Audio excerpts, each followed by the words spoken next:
Good day and welcome back to another DBZ Dokkan Battle video.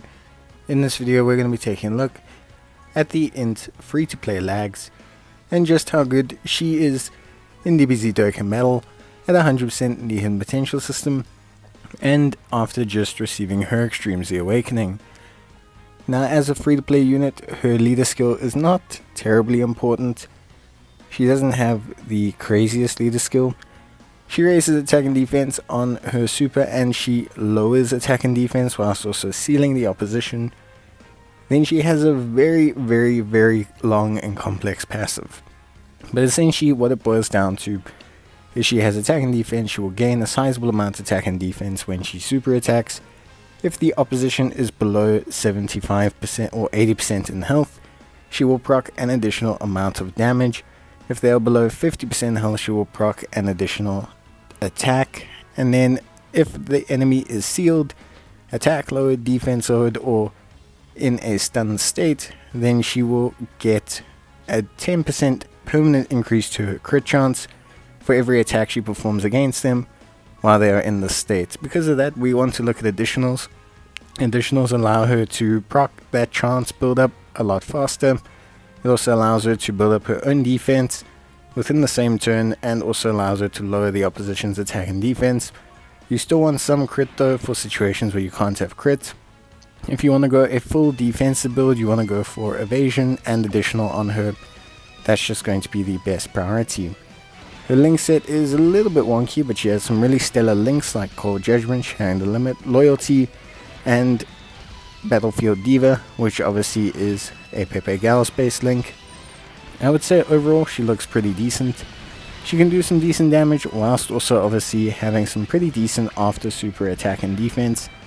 Overall, if the enemy is below 50% health, she can actually hit some nice attack stats.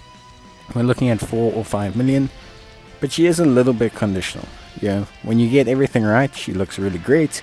She can build up her attack and defense super duper quickly, and she can be very solid. When you tend to not be able to fulfill the requirements, then she falls apart a tiny bit and loses a little bit of her overall strength.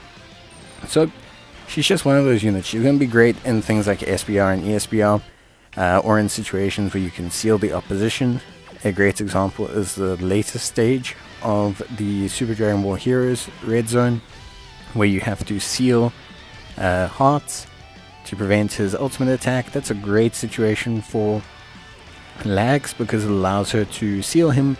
She has great utility there. She can build up her defense by super attacking him, and she can build up her crit chance, which means she'll do inevitably good damage. Overall, she's just much better in those kind of situations where you can fulfill the requirements of her passive. I mean, obviously most units are, but it is just one of those things. Link wise, she actually links okay with units on the Super Dragon Ball Heroes team. Basically any unit that has Cold Judgment is going to be pretty good with her. I think Poutine, Robaloo, Hearts himself, all of them have Cold Judgment, so all of them link pretty well with Lagss because they obviously give her that big defense boost and give themselves the big defense boost as well. I would say she doesn't lack linking partners, and considering she's quite limited, she's only really meant to be run on the Dragon Ball Heroes or the crossover team, so it's not a huge hindrance to her that her link set is more designed to be orientated around linking with the units.